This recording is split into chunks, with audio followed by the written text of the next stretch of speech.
Hello,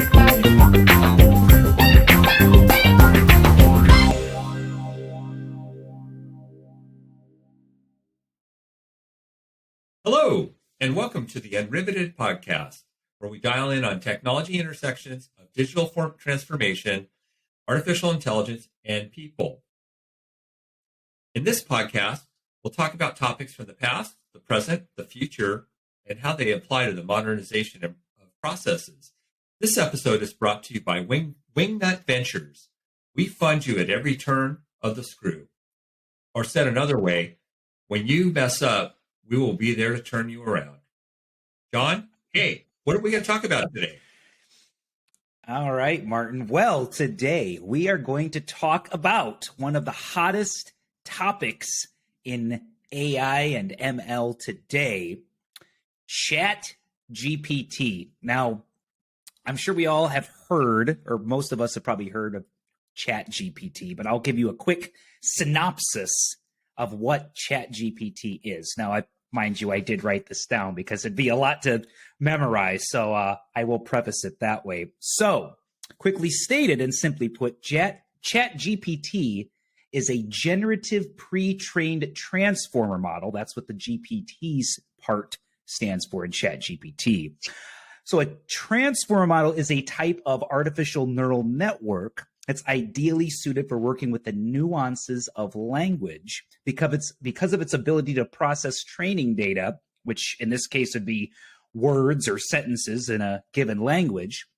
It's able to process those all at once in parallel rather than in a sequential fashion, one word after another after another.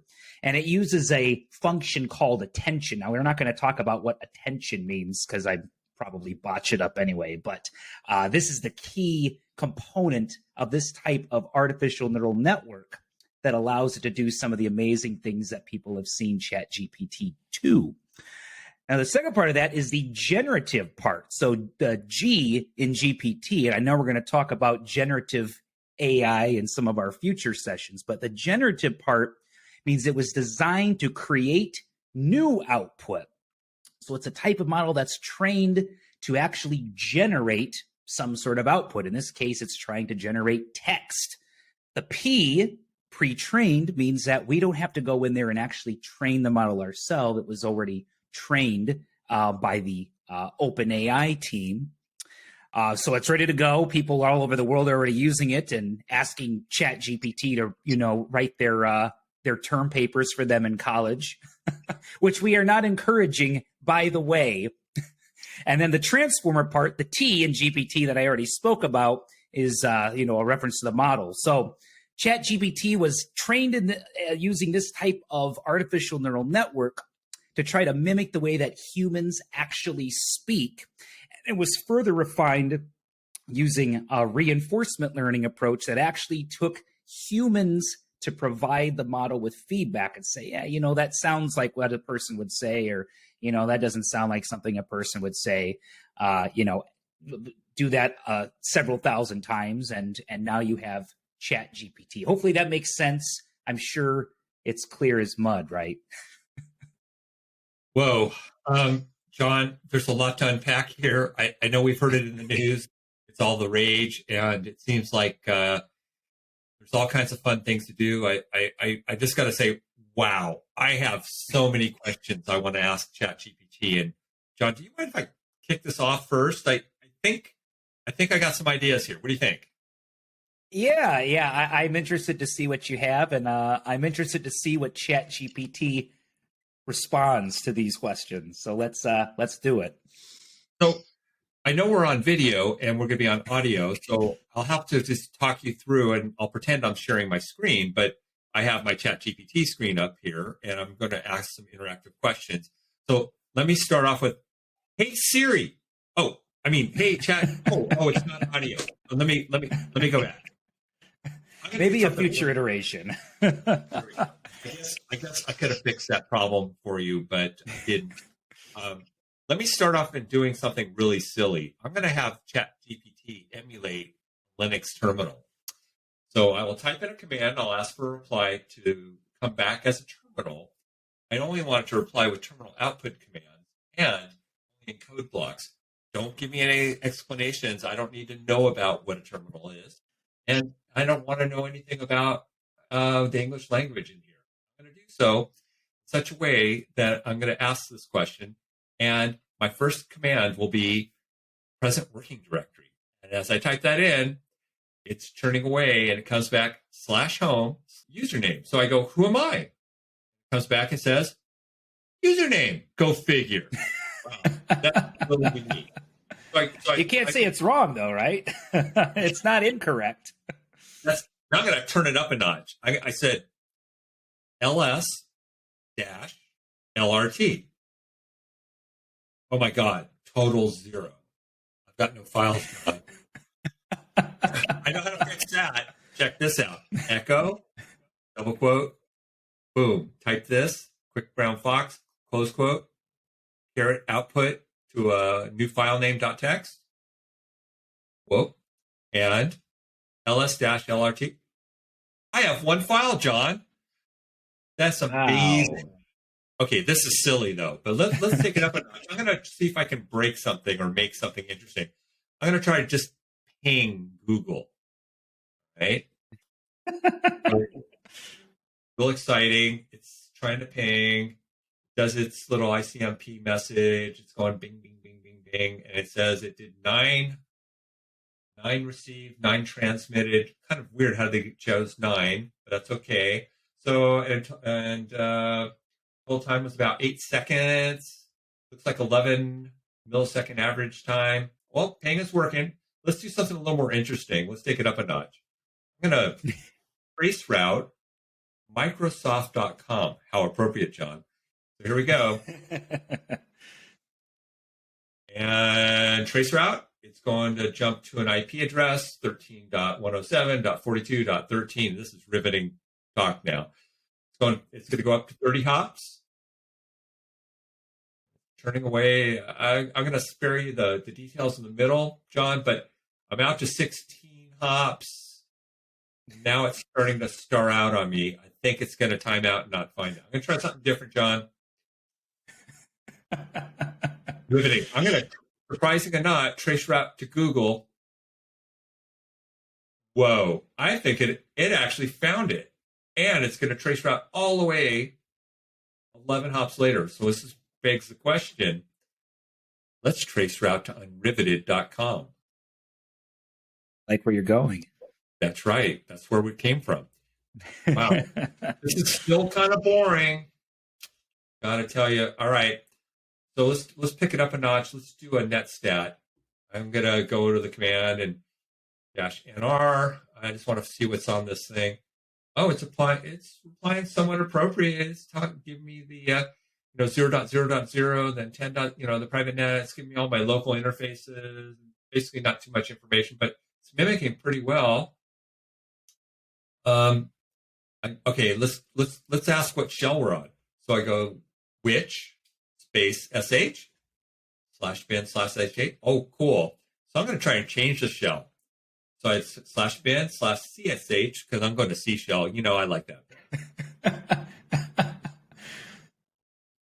Oh no, it doesn't like that. All right. So let's just do something weird. Let's get in that bin directory. So I said cd/bin. Oh, I'm in the bin directory. This is where the pavement hits the road. I'm doing an ls. Oh my flip, John. This is so exciting. This has got command galore. I don't know where to start here. But let me tell you some of the favorites. Bash, grep, cat, change group, change mode, change own, CP, date. Ooh, this is exciting, John. And it's still going. I'm just going to take us to the end. It looks alphabetic. I don't understand why they're comma after each command and it ends up with zip info. Wow. All right. A couple more and I'm going to hand it back over to you, John. This is going to be way more exciting for you. Let's try uptime. All right. Uptime. ChatGPT says it's been up for 10 days. Wow. 1 hour and 52 minutes and 2 users. Said 2 users. Confusing when I said user. I did a command for users in between. I didn't mention it, but I only had one user, so I wonder who's on here now. My goodness. It's And interesting. all right, so I'm going to close this out and hand it over to you in a second, but I have to try something. I'm going to try shut down. So I shut down. Oh, I got to specify a parameter, it says. All right. Oh, it even gave me a clue to put a sudo in front of it. Well, that's assuming I didn't have that power already, but that's okay. Sudo shut down plus 0, which is shut down now. Oh, I got a broadcast message from user at host. The system is going down for power off at 4:23 p.m. What time zone are they in? Goodness. That's a good question. Yeah. Wow. And with that, I checked the time, and it's now 4:24. If I shut down, how am I getting a response? This is so odd, John. I'm gonna have to all right. What? Well, what do you got? I got a couple. I got maybe a few questions of my own. Maybe not as technically based as yours, but before I ask those, I want to ask you the question. And you might not know the answer because I don't know the answer to this. But when you did the echo command to create a file in the, hypothetical storage location, do we know if ChatGPT actually has a back-end storage, or is it just giving you a regurgitated response that it, thinks you're expecting during that session with ChatGPT? I don't know. I suspect you probably don't know the answer either, but it's a question worth asking, right? Well, you know what, John? I'm going to test this out. This is going to be riveting on a video and audio, but I'm going to echo out a text string to a file, and I'm going to do another echo out to another file. Okay, that part's done. Now I do an ls. John, I have 2 files. Interesting. In the moment, I have 2 files. So there you go. What else can I say? I don't know. I mean, it seems like maybe there is something. It's hard to say, right? It's hard to say with ChatGPT whether or not it's actually storing something. I'm sure we could go through the documents and find out. One other question I have for you, though, Martin. Everything that you just did right there, we might have a human being do, presently, or even, a year ago in the past before ChatGPT. What do you think are the implications for ChatGPT on the future of, developers and software engineers and people that write code? Are our days numbered, or are you not convinced yet? So you bring up a really interesting concept and an idea that just hit me. I could have my admin be a ChatGPT bot, and I could say, with the proper access, privilege, and control that I get acquired, I don't actually type the command, but I ask my admin to do, hey, can you do an ls on that directory? And can you pipe out that information to something I can then have back? There's an interesting work scenario. We might be able to eliminate the job called system administrator. Seems likely if the results that you have would be consistent across other users, and I don't see why they wouldn't be necessarily, right? Or even virtual assistants, right? I mean, maybe the days the virtual assistant is over, because now you can just have a chat bot on your your Outlook email that will answer questions for you. So we'll see. But well, it's a conversation worth having, I think, more in depth, right? Absolutely, John. This one's a fun session. Why don't you try to kick off a couple things here and see what you can come up with? All right. Well, I have a couple of questions of my own that I posed to GPT, and they, like I said, a little bit less technical, but obviously focused on the topic of our show here. So the first question I asked ChatGPT is, what is the strongest predictor of success for enterprise machine learning initiatives? Oh, I don't need to ask ChatGPT for this. Well, yeah, I mean, it's a good thing you can say, well, does ChatGPT agree with what I would have said in that question? Or did it answer it a lot more concisely or quicker? So let's see. ChatGPT says there are several factors that contribute to the success of enterprise machine learning initiatives, but some of the strongest predictors, I won't go through all of them for the sake of time, but it gave me 7 different factors. Maybe I'll just go through the 7 and I won't elaborate on them. The first one says executive support and buy-in, number 1. I don't know if they're in any particular sort of order. Mind blowing, I know, but I'm not going to disagree with it, right? Executive support and buy-in, absolutely. Number 2, clear objectives and goals. I think we can get behind that. Number 3, data quality and availability. You know, some of these are starting to sound like something I read. Like, I wonder if it's pulling it from a website. It's just regurgitating that. But number 4, technical expertise. Okay, so technical expertise is not number 1. It's all the way down at number 4. I agree with that too. Maybe these are in some kind of order. Number 5 is culture of experimentation and learning. I think that makes sense, right? You know, people still have to use their creative abilities to, create these solutions. It's not all technical hand waving, so to speak. Number 6, integration with existing systems and processes. All right. That kind of sounds like our conversation on our centralized data hub, right? Integrating solutions into your centralized data hub. So number 7, focus on business value. Now, I probably would tend to put that one maybe closer to number 2 or number 1. So maybe these aren't in order.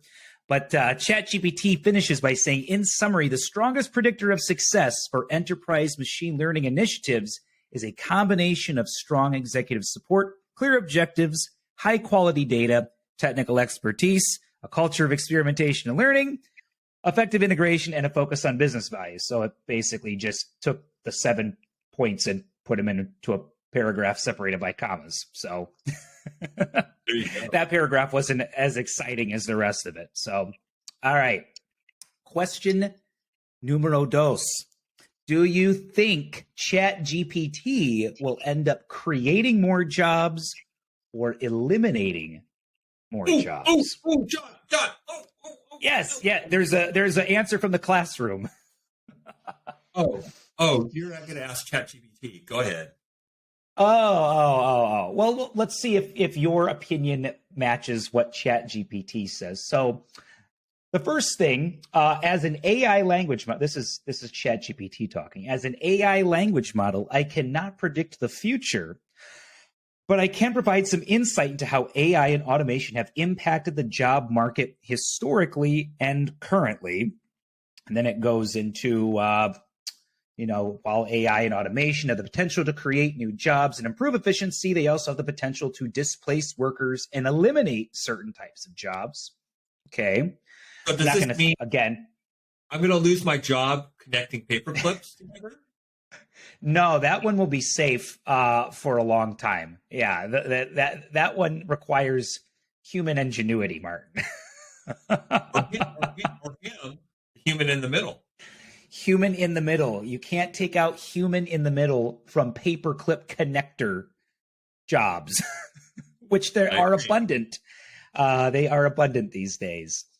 So second thing that to answer that question about eliminating or adding more jobs, ChatGPT says it is important to note that the impact of AI and automation on jobs depends on many factors, including the type of job, the industry, and the specific use case for the technology, which I think you kind of answered right there with your paperclip example, right? So it's not a panacea, right? It's not going to take everyone's job, but it might take some people's jobs. And we should be okay with that because we'll find new jobs. Ultimately, it's difficult. This is ChatGPT again. It is difficult to predict the net impact of AI and automation on jobs in the long run. So ChatGPT appears to be covering its bases, and I don't know if I know that when it first came out, it was being a little bit more definitive maybe in some of its responses. And now it seems to be like adding a disclaimer like, don't take what I'm telling you as the be all end all truth, which is probably good because some people might. So, all right. Question number 3. Now, this one has nothing to do with the technical world, and I'm not going to elaborate on this, but you might know, Martin, that I lived in Chicago for 6 years and was the Windy City. Yes, the Windy City, which actually is windy, even though the name the Windy City, for those of you that don't know, is because of the political landscape, apparently, with lots of people blowing wind. This is in the past. I didn't come up with this, but it's one of those fast facts that people get wrong about the Windy City, although it is quite windy, nevertheless. So, born and raised around that area, I am a... hot air again, man. You're blowing hot air. Stop it. That's ChatGPT's job. So my question I pose is, will the Chicago Cubs ever win the World Series again? Now, for those of you not familiar with baseball, the Chicago Cubs went on, I think it was 108-year drought of winning a national championship in the MLB, which was the longest, I believe, for any sports team in the country and maybe even, the world, which was so bad that it became, an ongoing joke that they'll never win the World Series. Watch Back to the Future 2. You can see the joke right there. So I asked, are they ever going to win? They did win back in 2016. The 2 times they won before that were 1907 and 1908. Martin, you were only like 15 years old back then. So, I mean, you must have remembered those first 2 victories. You've been waiting around for a long time. I'm not even sure I was wearing a diaper yet, John. I'm sure I was wearing a diaper. Yeah, probably not. Yeah. But nevertheless, so I posed this question. And again, as an AI language model, I cannot predict the future, but I can tell you that Chicago Cubs have won the World Series 3 times in their history, 1907, 1908, and 2016. While it is impossible to say for certain whether the Cubs will win the World Series again, they have a strong fan base and a storied history, so anything is possible in the world of sports. The team's success depends on many factors, including the quality of their players, the strength of their competitors, and a bit of luck. Regardless of whether or not the Cubs win another World Series, their fans will continue to support them and enjoy the excitement of the game. We can't disagree with that. Again, No. And you can't win unless you play. Can't win unless you play, right? Maybe ChatGPT is covering its bases. So if there's anyone of the, the bookmakers in Vegas trying to use it to predict, future outcomes, they can't point the finger back at ChatGPT. But I'm sure someone is thinking about that application somewhere. So, final question. Now, this question, Martin, I changed around a little bit from the original one because I wanted to use what we say or what you say at the beginning of the Unriveted podcast and how we describe the Unriveted podcast. So I wanted to see what ChatGPT would suggest that we should use for topics on future podcasts of Unriveted. So the question I pose is, what are some good topics for a podcast about the past, present, and future as they apply to AI, ML, and the modernization of process automation, which I think you can probably say that word for word in your sleep. So what do we have? Well, it came back with another eight responses. We won't go into all of them again for the sake of time, but here are some potential topics for a podcast that explores the past, present, and future of AI, ML, and process automation. So kind of, saying my question back to me. So number 1, the history of AI and ML. Okay. Number 2, the current state of AI and ML. Number 3, ethics and AI. It's a big topic right now. Number 4, the business case for AI and process automation. Number 5, the role of data in AI and ML. We spoke about that in episode 1. So, great minds think alike, right? or human minds and computer algorithms think alike in this case, I guess. Number 6, the impact of AI and ML on jobs and the workforce. Interesting, because I didn't even read that one, and that goes along with the last question. Number 7 is the future of AI and ML. So we talked about the history, the current, and now the future. And then number 8, use cases of AI and process automation in different industries. So all 8 of those have further descriptive text that I'm not going to go over. But I think we might have something there, Martin. I think we might have, a laundry list of future topics for Unriveted. What do you think? We should roll with it, or should we? No, should we? I think we're on the tip of an iceberg with a very slippery slope. I have so many ways I could go after this, John. Maybe we could talk about what to expect when we continue this party with ChatGPT. What do you think? We should do this part 2, part 3, part 4? I think we have a lot more ammunition ready to go for ChatGPT, Martin. So let's meet again in part 2. Excellent, John. Thank you once again for listening in to our Unriveted podcast. I'm Martin Miller. This is John Suka, and we're so happy you listened in. Thank you. Thank you.